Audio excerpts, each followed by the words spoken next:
Rajesh law centre में आप लोगों का स्वागत। आज हम लोग भारतीय नागरिक सुरक्षा संहिता के एक बहुत महत्वपूर्ण बिंदु पर चर्चा करेंगे। वो बिंदु है कि जब किसी मजिस्ट्रेट के द्वारा अपराध का संज्ञान लिया जाता है तो उसके द्वारा क्या क्या प्रक्रिया अपनाई जाती है। संज्ञान लिए जाने के पश्चात संज्ञान लिए जाने के पश्चात मजिस्ट्रेट द्वारा अपनाई जाने वाली प्रक्रिया तो पूरा मैंने यहाँ पे चार्ट से समझाने की कोशिश किया हूँ। ये मैंने पहले मजिस्ट्रेट बनाया है। धारा 210 का उल्लेख किया है क्योंकि ये क्वेश्चन अब भारतीय नागरिक सुरक्षा संहिता से बनाया जा रहा है वीडियो, तो इसलिए 210 लिखा है। पुरानी संहिता की धारा यहाँ पे 190 होगी। ठीक, पुरानी संहिता का चैप्टर 14 है, नई संहिता का चैप्टर 15 है। धारा 210 पहली धारा 210 के अंतर्गत उन मजिस्ट्रेटों का उल्लेख किया गया है जो किसी अपराध का संज्ञान लेते हैं। व्यवहार में ऐसे मजिस्ट्रेटों को दायरा कोर्ट कहा जाता है। ध्यान दीजिएगा, अगर आप प्रैक्टिस में हैं तो संज्ञान लेने वाले मजिस्ट्रेट को कोर्ट में जो है दायरा कोर्ट कहते हैं। कि मुकदमा कहाँ दायर होता है। सिविल मामलों में भी दायरा कोर्ट होता है, आपराधिक मामलों में भी दायरा कोर्ट होता है। यानी जहां मुकदमा दर्ज होता है पहले सबसे पहले जिस कोर्ट को संज्ञान लेने की पावर होती है उसी कोर्ट को दायरा कोर्ट कहते हैं। तो आपराधिक मामलों में दायरा कोर्ट की धारा कौन सी है? धारा 210। इसी में संज्ञान लेने की पावर है। तो पहले मैं आपको यह समझा दूं कि जो संज्ञान लेने की पावर है यानी कोर्ट के समक्ष जो मुकदमा दायर होता है जिसको दायरा कोर्ट कहते हैं, दायरा कोर्ट कितने आधारों पे मामले का संज्ञान ले सकता है यानी अपराधों का संज्ञान ले सकता है वो धारा 210 में है। मैं पहले इसको समझा दूं, उसके बाद संज्ञान लेने के बाद उसके द्वारा क्या प्रक्रिया अपनाई जाती है चार्ट के माध्यम से यहाँ मैंने 5 भागों में इसको डिवाइड किया। तो सबसे पहले देख लीजिए धारा 210 जो ये बताती है कि अपराध का संज्ञान लेने के लिए सक्षम मजिस्ट्रेट कौन है। ठीक है, और किस आधार पर संज्ञान लेता है। तो कौन सा मजिस्ट्रेट कंपिटेंट है सक्षम संज्ञान लेने के लिए? दायरा कोर्ट। कौन सा कोर्ट हो सकता है और किस आधार पर संज्ञान लेगा ये आधार। तो 2 प्रश्नों के उत्तर यहाँ से आपको देखने हैं। उसके बाद ये तो मैंने एक आपको फिगर नुमा बनाया है कि ये मजिस्ट्रेट है। ठीक, उसके बाद ये मैटर लिख दिया है जिसको 4-5 पार्ट में यहाँ डिवाइड कर दिया। हाँ, एक बात आप लोगों को जरूर बता दूं कि हमारे यहाँ पीसीएस, एपीओ और एचजीएस की तैयारी भी कराई जाती है। साथ ही साथ विधिक विषयों पे जानकारी भी दी जाती है। अतः किसी भी बच्चे को यदि कोई भी क्लास ज्वाइन करना है लॉ से जुड़े हुए किसी भी टॉपिक पे कोई जानकारी लेना है या उसे एपीओ, पीसीएस, एचजीएस की तैयारी करना है तो आप इस दिए गए नंबर पे संपर्क करके अपनी सुविधा अनुसार क्लास ज्वाइन कर सकते हैं। और अगर कोई जानकारी लेना है तो उसकी उचित फीस जमा करके आप जानकारी भी ले सकते हैं। ये सुविधा ऑनलाइन और ऑफलाइन दोनों उपलब्ध है। यानी क्लास की भी सुविधा ऑनलाइन और ऑफलाइन दोनों उपलब्ध है और विधिक जानकारी लेने की भी सुविधा ऑनलाइन और ऑफलाइन दोनों उपलब्ध है। आइए संज्ञान लेने के बारे में सबसे पहले बताते हैं। धारा 210 में 2 उपधाराएं आपको मिलेगी, उपधारा 1, उपधारा 2। उपधारा 1 को 3 पार्ट में डिवाइड किया गया है क, ख, ग में। ठीक, क, ख, ग में डिवाइड किया गया है। क में परिवाद लिखा है, 210 की उपधारा 1 में परिवाद लिखा है, 2 में पुलिस रिपोर्ट है, 3 में जिसको गा लिखा गया है उसमें सूचना और स्वतः दोनों लिखा हुआ। यानी मजिस्ट्रेट जो यहाँ पे है, जो भी मजिस्ट्रेट है संज्ञान लेने के लिए सक्षमता है वो इन्हीं 4 आधारों पे संज्ञान लिया जाता है। ये 4 आधार को 3 खंडों में लिखा गया क, ख, ग। परिवाद, पहला परिवाद है, ध्यान दीजिएगा, कंप्लेंट। दूसरा पुलिस रिपोर्ट है, तीसरा सूचना और स्वतः, ये तीनों गा में लिखे हुए हैं। अब जरा समझ लीजिएगा परिवाद कहाँ डिफाइन किया गया है। 2 जा में परिवाद की डिफिनेशन दी गई है। परिवाद 223 में दर्ज कराया जाता है और 210 में परिवाद पे कोर्ट को संज्ञान लेने की पावर है। फिर से समझिएगा, 3 बात मैं बता रहा हूं कि परिवाद पे परिवाद डिफाइन क्या, परिवाद क्या है, कंप्लेंट क्या है, व्हाट डू मींस कंप्लेंट, क्या है कंप्लेंट, परिवाद क्या है। तो परिवाद क्या, परिवाद एक शिकायत है जो अपराध के पीड़ित व्यक्ति के द्वारा सक्षम मजिस्ट्रेट से किया जाता है। किस लिए किया जाता है कि साहब आप इसमें कार्रवाई करें, इसमें संज्ञान लीजिए, कार्रवाई करिए इसमें। तो परिवाद की डिफिनेशन धारा 2 जा में है जो पहले 2D में हुआ करता था पुरानी सीआरपीसी में। तो वहां लिखा हुआ है कि कोई भी व्यक्ति मतलब पीड़ित से है कि पीड़ित सामान्यतः पीड़ित व्यक्ति के द्वारा ही परिवाद किया जाता है। पीड़ित व्यक्ति द्वारा कार्रवाई किए जाने की दृष्टि से ज्ञात या अज्ञात व्यक्तियों के खिलाफ किसी भी अपराध में चाहे संज्ञेय हो या संज्ञेय अपराध हो की गई इतला या किया गया कथन परिवाद कहलाता है।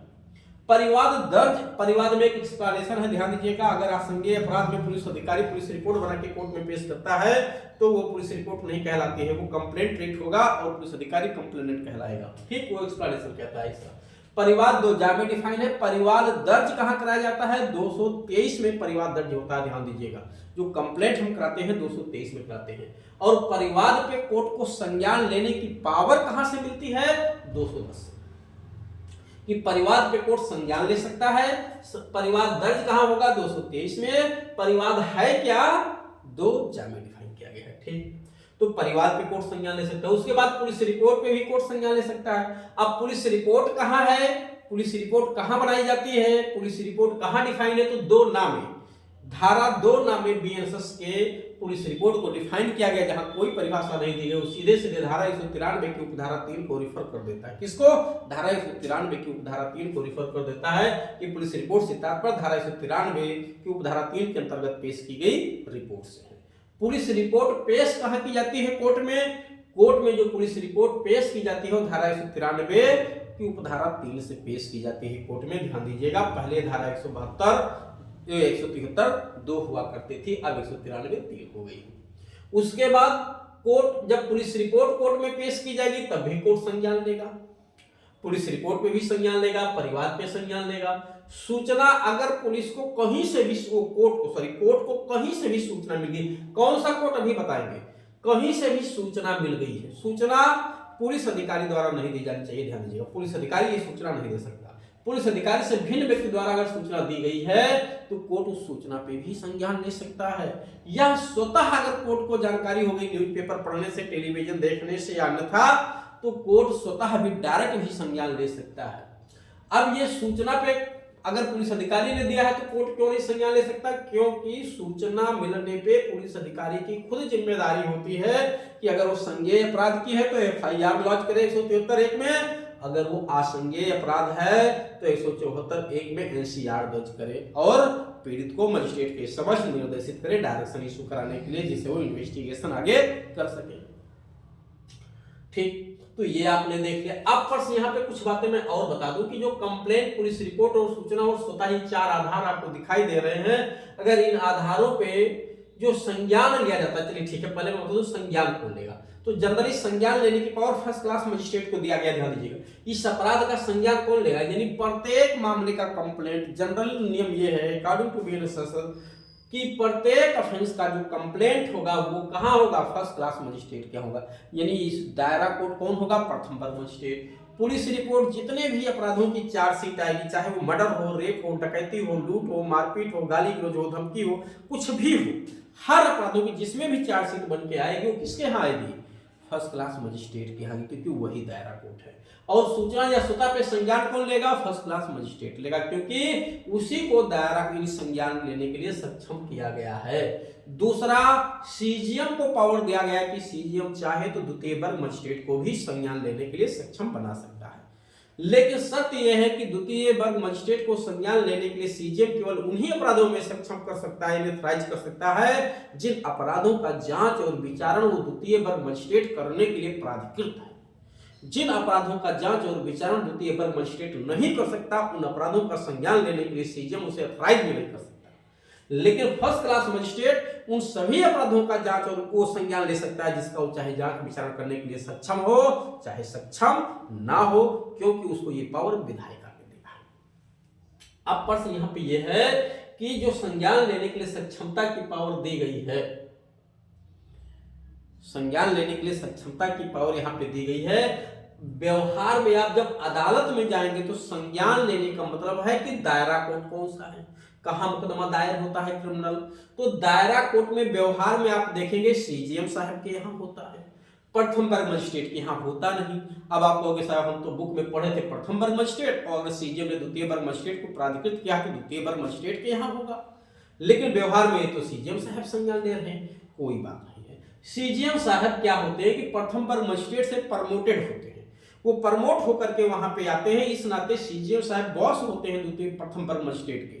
तो जो पावर प्रथम वर्ग मजिस्ट्रेट को है वो जाहिर सी बात है सीजीएम को तो ऑलरेडी प्राप्त होगी, इस नाते सीजीएम साहब ही जब वो उनके अंडर में मजिस्ट्रेट कार्य करते हैं तो सीजीएम साहब ही दायरा कोर्ट होते हैं। अगर आवश्यकता कहीं ज्यादा है तो किसी और एकाध मजिस्ट्रेट को भी दायरा कोर्ट की पावर दे दी जाती है। अन्यथा हर अदालतों में, हर डिस्ट्रिक्ट में आप देखेंगे कि दायरा कोर्ट कौन सा है, सीजीएम है। दायरा कोर्ट का मतलब संज्ञान लेने वाला मजिस्ट्रेट।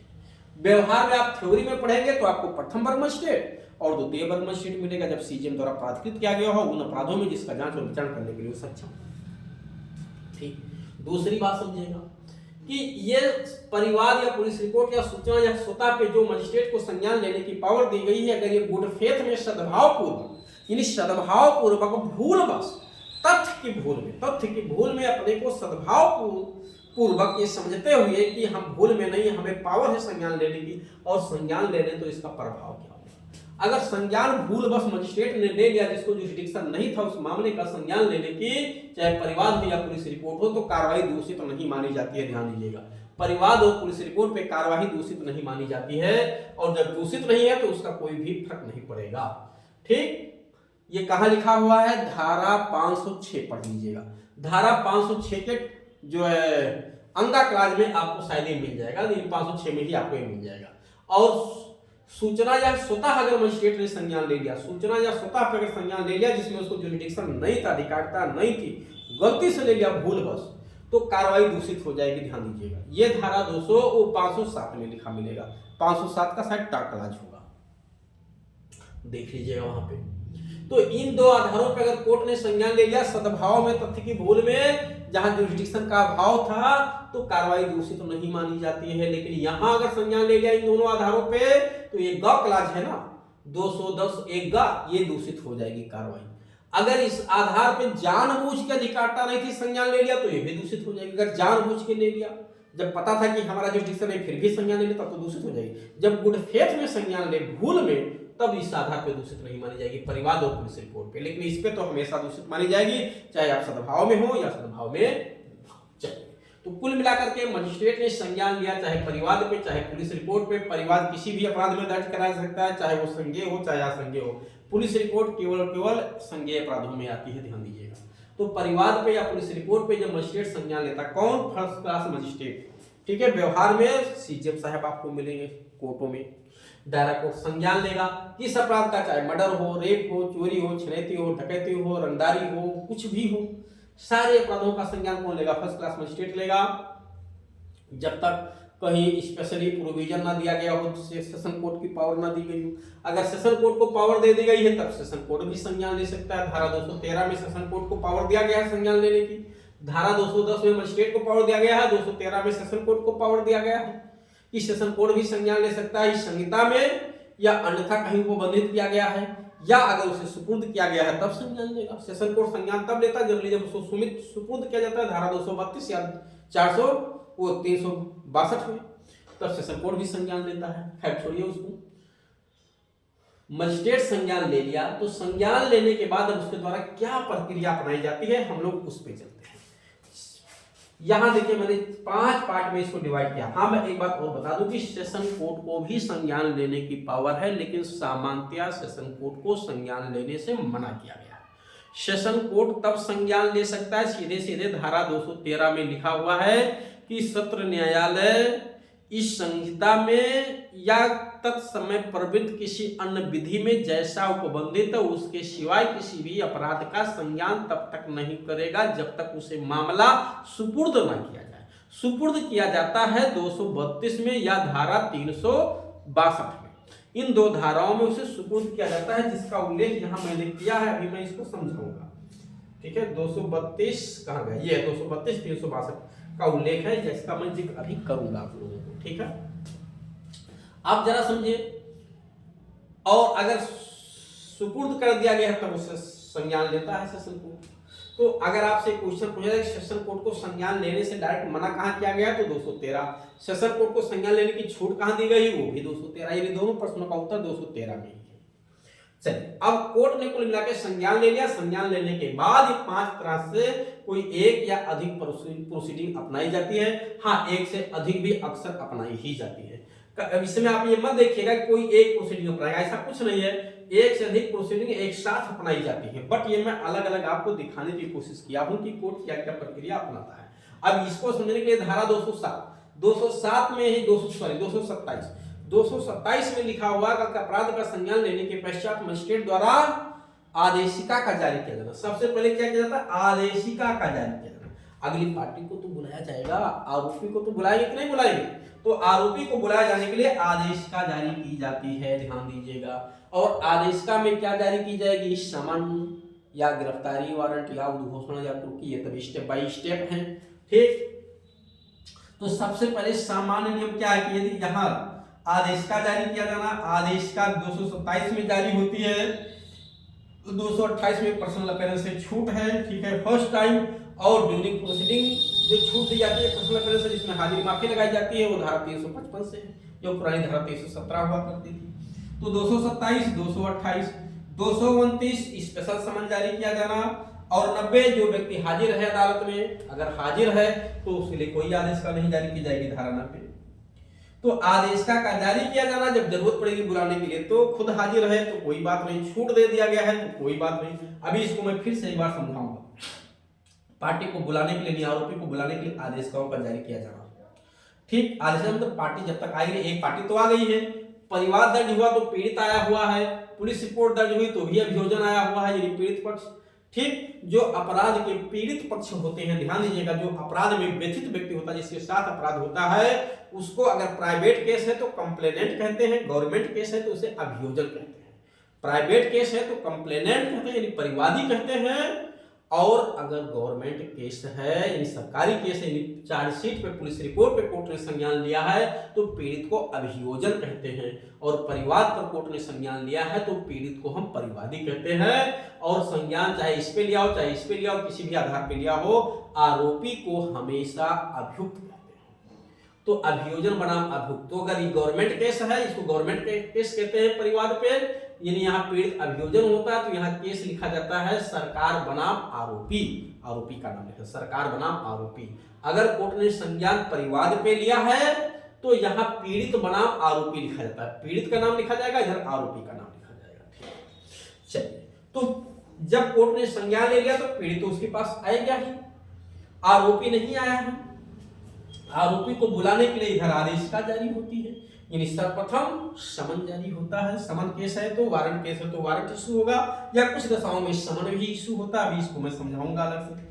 उसके बाद कोर्ट क्या करेगी? मामले से संबंधित दस्तावेज भी तो उपलब्ध कराएंगे पार्टी को, नहीं तो पार्टी आएगी अदालत में मुंह बाके खड़ी हो जाएगी, साहब किस लिए बुलाए हो?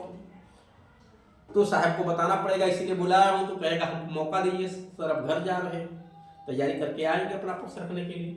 तो उससे बढ़िया है कि जब उसको आदेशिका जारी किया जाए, यानी जब नोटिस भेजी जाए आने के लिए, तभी उसे बता दिया जाए कि उससे संबंधित मामले के दस्तावेज उपलब्ध करा दिया जाए, जिसको पूरी तैयारी के साथ है अपना पक्ष रखने के लिए। तो मामले से संबंधित दस्तावेज उपलब्ध कराया जाना। अब इसको मैंने 3 पार्ट में डिवाइड किया है, पुलिस रिपोर्ट पे है तो क्या होगा, परिवार पे है तो क्या होगा, अन्यथा है तो क्या होगा। उसके बाद मामला जांच एवं विचारण के लिए भेजा भी जाता है। जब कोर्ट संज्ञान लेती है अपराध का, तो संज्ञान लेने के पश्चात अगर सीजीएम साहब ने संज्ञान लिया है तो ट्रायल करने के लिए फर्स्ट क्लास मजिस्ट्रेट को भी तो अंतरित कर सकते हैं, और first class magistrate second class magistrate को अंतरित कर सकता है, 212(1), 212(2). और अगर जो इस अपराध का संज्ञान लिया है मजिस्ट्रेट ने, वो ट्राइबल बाई सेशन कोर्ट है, यानी मर्डर है, डकैती है, ठीक है, रेप के अपराध हैं, तो ट्राइबल बाई सेशन कोर्ट है, तो सेशन कोर्ट को भेजेंगे कि नहीं भेजेंगे? तो सेशन कोर्ट को 232 में भेजा जाता है, इसी को कमिटेड कहते हैं, फाइल कमिटेड कर दी गई, यानी सुपुर्द कर दी गई। सेशन न्यायालय को जो भेजा जाता है उसको सुपुर्द कहते हैं, ध्यान दीजिएगा, धारा 232 में। तो जांच एवं विचारण के लिए भेजा जाना, क्योंकि संज्ञान लेके सारा सब कुछ थोड़ा ना हजम कर जाएंगे कि सारे अपराधों का ट्रायल करें, सारे अपराधों को ट्रायल कर नहीं सकते। तो जो इनके द्वारा ट्राइबल है वो तो खुद ट्रायल करेंगे, नहीं तो मजिस्ट्रेट को भेजेंगे, और ट्राइबल भाई अगर सेशन कोर्ट है वो अपराधी सेशन कोर्ट उसका जांच और विचारण करेगा, बाकी मजिस्ट्रेट कर ही नहीं सकता। भले इसने संज्ञान लिया है तो क्या करेगा, वो 232 में फाइल को भेज देगा, सुपुर्द कर देगा सेशन कोर्ट को। तो अभी सुपुर्दगी को भी मैं डिटेल से समझाऊंगा। दूसरा क्या है, अगर कोर्ट ने स्वतः संज्ञान ले लिया, ध्यान दीजिए, अगर मजिस्ट्रेट ने स्वतः संज्ञान ले लिया है तो आरोपी को यह अधिकार होता है कि वो अपने केस को दूसरे कोर्ट में ट्रांसफर करवा ले।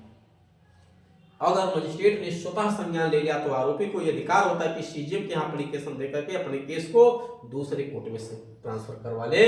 तो यह है धारा 211, स्वतः संज्ञान की दशा में मामले का अंतरण। और जब कभी मजिस्ट्रेट ने पुलिस रिपोर्ट पे संज्ञान ले लिया है, मजिस्ट्रेट ने सॉरी परिवाद पे संज्ञान ले लिया, मजिस्ट्रेट ने किसी अपराध का परिवाद पे संज्ञान लिया और उसको पता चला कि उसी में पुलिस विवेचना कर रही है, उसी मामले में पुलिस विवेचना भी कर रही है, ठीक, तो पुलिस अपनी प्रोसीडिंग, मजिस्ट्रेट अपनी परिवाद की प्रोसीडिंग को रोक देता है और पुलिस की उस विवेचना रिपोर्ट का इंतजार करता है। तो वो प्रोसीडिंग जो है ये धारा 233 है, पुलिस रिपोर्ट का इंतजार करना। संज्ञान लेने के बाद भी अगर मजिस्ट्रेट को लगता है कि उस मामले में पुलिस विवेचना कर रही है, जिस मामले में मजिस्ट्रेट ने परिवाद में संज्ञान लिया है, तो मजिस्ट्रेट अपनी प्रोसीडिंग को होल्ड कर सकता है और उस पुलिस रिपोर्ट का इंतजार करेगा। अभी मैं इसको भी डिटेल में आपको समझाऊंगा। तो संज्ञान लेने के पश्चात आदेशिका जारी की जाएगी पार्टी को बुलाने के लिए, मामले से संबंधित दस्तावेजें उपलब्ध कराए जाएंगे पक्षकारों को, जांच एवं विचारण के लिए मामला भेजा जा सकता है, जाहिर सी बात है, सब तो खा नहीं पाएंगे, सब ट्रायल कर दें। स्वतः संज्ञान लिए है तो केस को ट्रांसफर कराया जा सकता है, और अगर परिवाद पे संज्ञान लिया है और पुलिस मजिस्ट्रेट को लगता है कि उसी मामले में पुलिस विवेचना भी कर रही है, तो अपनी प्रोसीडिंग को होल्ड करके पुलिस रिपोर्ट का इंतजार भी किया जाएगा। अब आइए एक एक करके मैं समझाता हूं। सबसे पहले है आदेश का जारी किया जाना। संज्ञान लेने के बाद सबसे पहले 227 में देखेंगे आप, लिखा हुआ है कि यदि मजिस्ट्रेट को समन मामला प्रतीत होता है तो समन जारी किया जाएगा, वारंट मामला प्रतीत होता है तो वारंट जारी किया जाएगा या समन जारी किया जाएगा। यानी समन केस है तो पहले समन ही इशू होगा, समन में वारंट नहीं इशू होगा। ये का के अकॉर्डिंग खा में कहा गया है कि यदि वारंट मामला प्रतीत होता है तो उसे वारंट इशू किया जाएगा। अब वारंट और समन कहां डिफाइन किया गया है? भा और या में। समन मामला भा में, वारंट मामला 2 या में डिफाइन किया गया है। और समन मामला का तात्पर्य ऐसे अपराध जिनमें सजा 2 वर्ष या उससे कम हो, वारंट मामला का तात्पर्य ऐसे मामले से जिसमें सजा मृत्युदंड, आजीवन कारावास या 2 वर्ष से अधिक के कारावास दंडनीय अपराध है। एग्जैक्ट 2 साल है वो समन मामला है, ध्यान रखिएगा। 2 से कम है वो भी समन है। जब 2 साल से अधिक सजा होगी, चाहे एक ही दिन को ज्यादा हो, तब वो वारंट केस कहलाएगी। तो अगर समन मामला है जिसमें कोर्ट ने संज्ञान लिया है तो क्या करेगी? पार्टी को बुलाने के लिए समन भेजा जाएगा, और वारंट मामला है तो वारंट या समन कोई भी भेजा जा सकता है। अब कुछ बातें और समझना है आपको कि समन मामलों में भी जरूरत पड़े तो कोर्ट वारंट भेज सकती है, ध्यान दीजिएगा। समन मामलों में भी अगर जरूरत पड़े तो कोर्ट समन वो वारंट भेज सकती है, समन के साथ साथ या बगैर समन जारी के सीधे अरेस्ट वारंट भेजा जा सकता है। ये प्रावधान आपको धारा 90 में मिलेगा। कहां मिलेगा? धारा 90 में मिलेगा। तो 227 का अपवाद धारा 90 कहलाती है, बहुत महत्वपूर्ण धारा है परीक्षा की दृष्टि से। उसके बाद अब समन भी अक्सर भी आप देखिए, जब समन पहले अदालत ने भी कई सारे केसों में कहा भी है कि पहले चाहे मामला वारंट हो या समन हो, इससे मतलब नहीं है पहले पार्टी को हाजिर होने के लिए समन ही जारी किया जाए। ठीक, तो एक जनरल नियम व्यवहार में यही है कि पहले हाजिर होने के लिए समन ही काटा जाता है, वारंट बाद में करता है। जब वो समन पे नहीं हाजिर होता, 1-2 समन हो जाते हैं, तब उसमें वारंट इशू किया जाता है। वारंट पे भी नहीं आ रहा है, जानबूझ के बच रहा है, लगातार है, सब मजिस्ट्रेट परेशान हो चुका है, तब क्या करेगा उसने? फिर उद्घोषणा जारी की जाएगी, निश्चित तौर से उद्घोषणा जारी की जाएगी, और करना भी चाहिए। ऐसा नहीं कि बस खाली लटकाए रहो, वारंट पे वारंट, समन पे समन काटते रहो, क्या मतलब है? जब नहीं आ रहा सीधे उद्घोषणा जारी करिए, नहीं आ रहा तो संपत्ति को कुर्की का आदेश दीजिए, उसके दौड़ते दौड़ते आएगा रात में। तो 227, अगर कोर्ट को लगता है कि उस व्यक्ति को अपीयर कराना उचित नहीं है, उसे व्यक्तिगत हाजिरी से छूट दी जानी चाहिए। बिजनेसमैन है, पब्लिक पोस्ट पे तैनात व्यक्ति है, ज्यादा नुकसान हो जाएगा वहां पे, तो उसे पर्सनल अपीयरेंस से छोड़ दिया जाता है 228 में। लेकिन जरूरत पड़े तो बाद में बुलाया भी जा सकता है। 228 2 में, जो पहले 205(1) और 205(2) हुआ करती थी। अब 229 में कोर्ट को स्पेशल समन जारी करने की पावर है। स्पेशल समन का मतलब क्या है? एक स्पेशल समन यानी छोटा अपराध, ध्यान दीजिएगा, छोटा अपराध जिसको कहते हैं, पीटी ऑफेंस के नाम से धारा जानी जाती है। कौन सा ऑफेंस? पीटी ऑफेंस के नाम से धारा जानी जाती है, ध्यान दीजिएगा, पीटी ऑफेंस। और ये पीटी ऑफेंस है और एक PT case, PT cases, PT offence, 2 नाम मिलेंगे आप, पीटी केसेज, पीटी ऑफेंसेज। तो पीटी ऑफेंसेज आपको मिलेगा धारा 417 में। कहां मिलेगा? 417 में पीटी केसेज, और ये पीटी ऑफेंसेज है। ठीक, क्या है स्पेशल समन जारी? जब मामला केवल जुर्माने से दंडनीय हो, जिसमें जुर्माने की राशि 5,000 रुपए से ज्यादा ना हो। ऐसे केसों में मजिस्ट्रेट को पावर होती है कि वो स्पेशल समन जारी करके आरोपी से कहे कि आप चाहे तो खुद हाजिर हो जाइए या अपने अधिवक्ता के माध्यम से हाजिर हो जाइए या अपने दोष को स्वीकार करके जुर्माने की राशि आप कोर्ट में भिजवा दीजिए या अपने अधिवक्ता के माध्यम से अपने दोष को स्वीकार करके जुर्माने की राशि अदालत में भिजवा दीजिए। ये 4 विकल्प दिए जाते हैं, ध्यान दीजिएगा। क्या क्या स्पेशल समन जब जारी होता है धारा 229 के तहत तो 4 विकल्प दिए जाते हैं। पुरानी धारा 206 हुआ करती थी। 4 विकल्प दिए जाते हैं। कौन कौन से विकल्प? कि आप या तो स्वयं हाजिर हो जाइए या अपने अधिवक्ता के माध्यम से अदालत में हाजिर हो जाइए, स्पेशल समन जारी होता है, या अपने दोष को स्वीकार करके जुर्माने की राशि अदालत में भिजवा दीजिए या अपने दोष को अपने अधिवक्ता के माध्यम से स्वीकार करके जुर्माने की राशि कोर्ट में भिजवा दीजिए। इस 4 में से कोई एक विकल्प स्पेशल समन जारी किया जाता है। लेकिन उन मामलों में जिसमें जुर्माने की राशि 5,000 रुपए से ज्यादा ना हो और केवल वो अपराध जुर्माने से दंडनीय हो, कारावास से नहीं। अब इसके भी कुछ अपवाद मिलेंगे। ये नियम मोटर व्हीकल एक्ट पे बिल्कुल नहीं लागू होता, ध्यान दीजिएगा। मोटर व्हीकल एक्ट पे बिल्कुल नहीं लागू होता, भले जुर्माने की राशि 500 रुपया ही क्यों ना हो, फिर भी मोटर व्हीकल एक्ट पे धारा 229 अप्लाई नहीं होती है, मोटर व्हीकल एक्ट 1988। और ऐसे मामलों में ही लागू नहीं होता है जहां पर्सनल अपीयरेंस से किसी व्यक्ति को छूट दिया गया हो, किसी भी मामले में पर्सनल अपीयरेंस से छूट दिया गया हो, उसे दोषी ठहराया जा सकता हो। इसका यह मतलब नहीं कि धारा 229 की प्रोसीडिंग है। ठीक, इसके अलावा राज्य सरकार को यह छूट दिया गया कि राज्य सरकार चाहे तो सारे कंपाउंडेबल ऑफेंस में, सारे कंपाउंडेबल ऑफेंस में, और कंपाउंडेबल ऑफेंस की लिस्ट कहां दी गई? धारा 359 में दी गई, जो पुरानी धारा 320 हुआ करती थी सीआरपीसी में। नई संहिता में धारा 359 हो गया है। उसमें 2 लिस्ट है, चाहे पहली लिस्ट के अपराध हो चाहे दूसरी लिस्ट के अपराध हो। उन सारे अपराधों में धारा 229 के तहत स्पेशल समन जारी किया जा सकता है, ध्यान दीजिएगा। अगर मजिस्ट्रेट की राय है उसमें जुर्माना देने से न्याय हो जाएगा, कारावास नहीं दिया जा सकता। और इसके अलावा भी राज्य सरकार चाहे तो मजिस्ट्रेट को यह छूट दे सकती है कि आप 3 मास तक के कारावास दंडनीय किसी भी अपराध में, 3 मास तक के कारावास दंडनीय अपराध किसी भी अपराध में, चाहे जुर्माना हो या ना हो, उसमें भी आप 229 की प्रोसीडिंग अपना सकते हैं। तो यह है धारा 229। उसके बाद 90-91 मैंने पहले बता दिया कि आदेश का वहां जारी नहीं किया जाएगा। वो आदेश का वहां जारी नहीं किया जाएगा, कहां पे? ये 91, 92 और 92 दो धारा आदेश का वहां जारी नहीं किया जाएगा जहां व्यक्ति खुद कोर्ट में हाजिर हो। जैसे पीड़ित के साथ साथ आरोपी भी अदालत में हाजिर हो गया उसी दिन, तो क्या कोर्ट कहेगी नहीं ऐसा है तुम घर जाओ, हम पहले समन भेज दें तब आना? नहीं, वो अगर आदेश का जारी करने की कोई आवश्यकता नहीं जहां आरोपी खुद ही अदालत में हाजिर हो। ये सिविल केस में भी होता है, ध्यान दीजिएगा। सिविल मामले में भी समन जारी करने की वहां आवश्यकता नहीं होती जहां जो है परिवादी कहते हैं, क्या कहते हैं उसको, दूसरी पार्टी को, भाई वाद लाने वाला वादी और दूसरा प्रतिवादी हाजिर हो। अगर प्रतिवादी हाजिर है तो वहां भी समन इशू नहीं किया जाता है। आप देखेंगे आदेश 5 नियम 1 में मिल जाएगा आपको।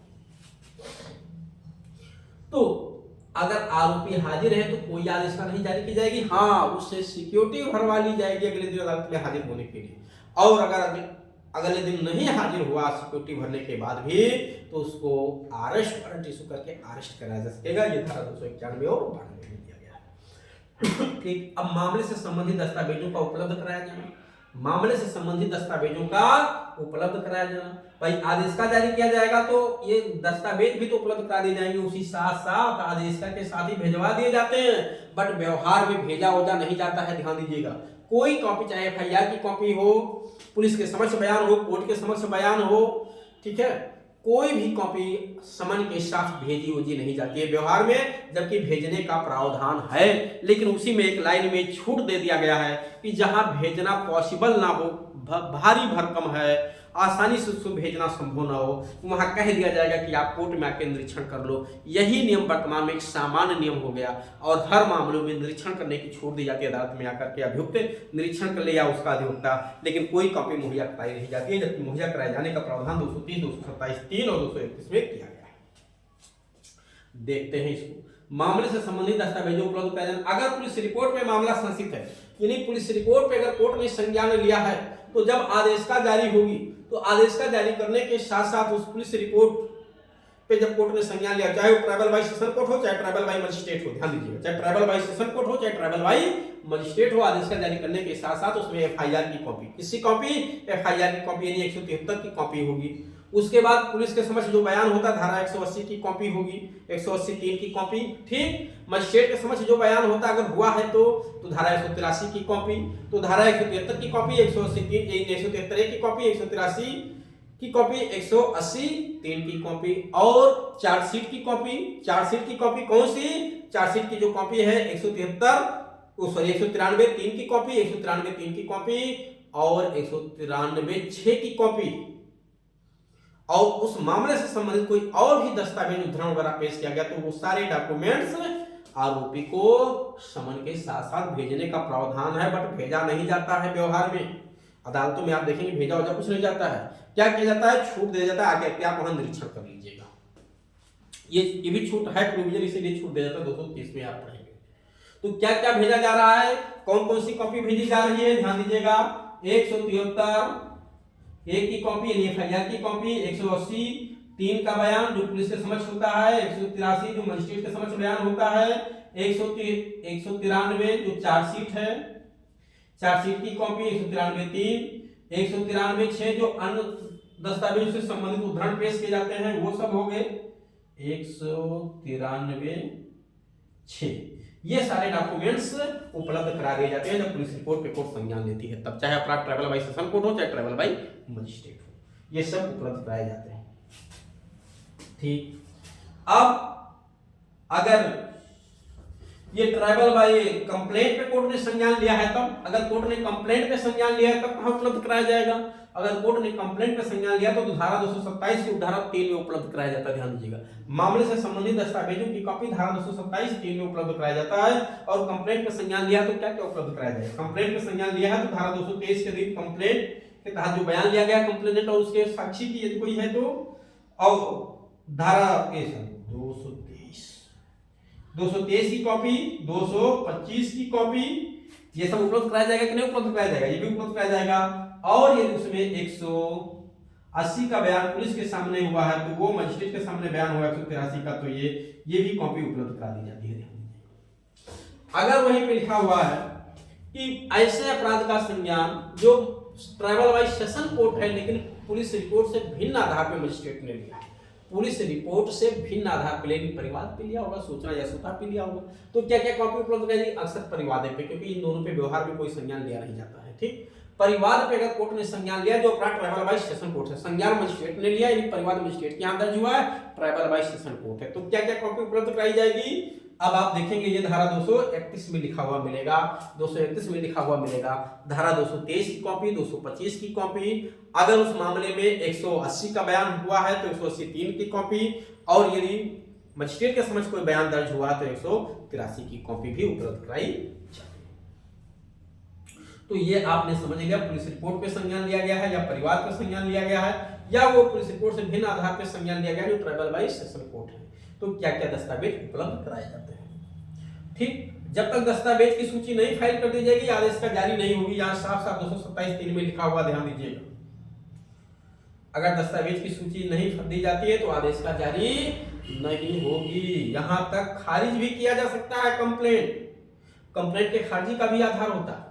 आगे चलिए, जांच एवं विचारण के लिए भेजा जाना। अब मजिस्ट्रेट ने संज्ञान तो ले लिया, लेकिन क्या सारे दायरा कोर्ट सीजीएम साहब व्यवहार में होते हैं? या मान लो प्रथम वर्ग मजिस्ट्रेट ही दायरा कोर्ट है और अपराध ट्राइबल बाई सेशन कोर्ट है, तो क्या खुद ट्रायल कर पाएगा? तो सेशन कोर्ट को सुपुर्द करेगा कि नहीं करेगा? निश्चित तौर से सुपुर्द करेगा। कहां पे? 232 में सुपुर्द करेगा।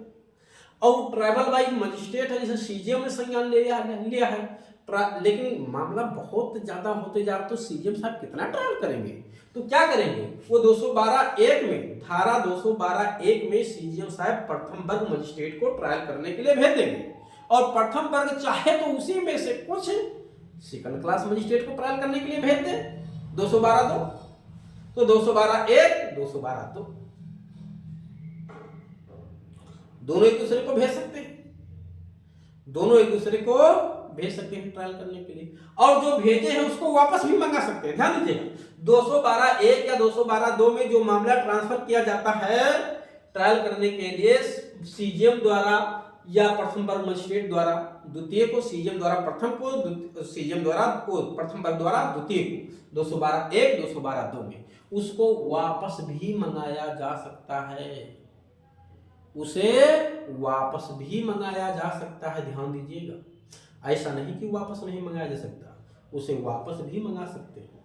तो वापस कहां मंगाएंगे? ट्रांसफर ऑफ केसेज का जो चैप्टर है, चैप्टर नंबर 33, वहां पे आपको मिलेगा वापस भी मंगाया जा सकता है। 33 में मिलेगा आपको, लास्ट सेकंड धारा में मिलेगा, सेकंड लास्ट धारा में।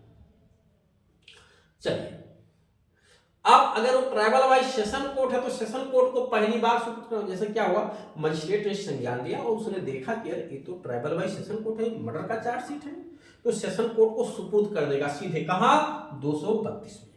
लेकिन उसको लगा नहीं, ये तो ट्राइबल वाइज मजिस्ट्रेट है, तो खुद ट्रायल करना शुरू कर दिया।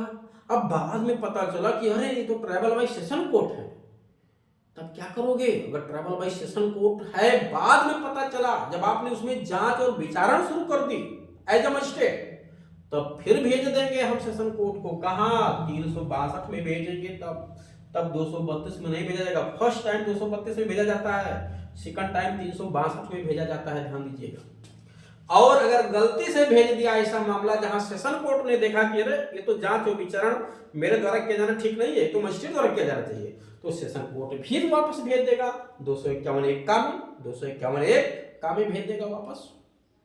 नहीं भेजेगा 251 खा में चार्ज फ्रेम करेगा, फिर ट्रायल करेगा सेशन कोर्ट। तो ये भी आपने समझ लिया, ठीक। अब स्वतः संज्ञान, अगर कोर्ट ने स्वतः संज्ञान ले लिया है किसी अपराध का, तो पीड़ित को, आरोपी को यह राइट होता है कि वो सीजीएम के यहाँ एप्लीकेशन दे करके अपने केस को ट्रांसफर करवा ले दूसरे कोर्ट में, धारा 211। और जिस मामले में कोर्ट ने परिवाद पे संज्ञान लिया है, उसमें उसको लगा कि पुलिस विवेचना कर रही है, तो मजिस्ट्रेट अपनी प्रोसीडिंग को होल्ड करके विवेचना के उपरांत जो रिपोर्ट पुलिस बनाएगी उस रिपोर्ट का इंतजार करता है। ये कभी कभी तब होता है धोखे में, जैसे पीड़ित ने, जिसके साथ अपराध हुआ है, उसने थाने में तहरीर दी एफआईआर लॉन्च होने के लिए, पुलिस ने अभी हिला हवाली की दर्ज नहीं किया, इधर पीड़ित चला गया कोर्ट में कंप्लेंट दर्ज करा दिया, तो इधर कंप्लेंट दर्ज हो गया, उधर पुलिस ने उसमें एफआईआर भी लॉन्च कर दिया, बिना यही जाने कि इधर में कंप्लेंट दर्ज हो गई। दोनों अथॉरिटियों को नहीं पता, ना पुलिस को पता ना मजिस्ट्रेट को। मजिस्ट्रेट ने इधर कंप्लेंट दर्ज कर लिया, पुलिस ने उधर एफआईआर लॉन्च कर लिया, बाद में पुलिस उधर विवेचना कर रही है, मजिस्ट्रेट इधर जांच विचारण शुरू कर दिया। जैसे ही मजिस्ट्रेट को ये बात पता चलती है, मजिस्ट्रेट तुरंत अपनी प्रोसीडिंग को रोक देगा और पुलिस के द्वारा की जाने वाली विवेचना के उपरांत उसकी रिपोर्ट का इंतजार करेगा। कहां? धारा 233(1) में। जब उसकी रिपोर्ट आ जाएगी और रिपोर्ट उसी मामले की है जिसमें मजिस्ट्रेट कंप्लेंट दर्ज करके जांच विचारण कर रहा है, तो अब वो अपनी प्रोसीडिंग को ऐसे आगे बढ़ाएगा मानो उसके समक्ष मामला परिवाद पे नहीं दर्ज हुआ, पुलिस रिपोर्ट पे दर्ज हुआ हो। यानी अब उसका परिवार पुलिस रिपोर्ट में बदल जाएगा और पुलिस रिपोर्ट पे प्रोसीडिंग आगे बढ़ाएगा मजिस्ट्रेट।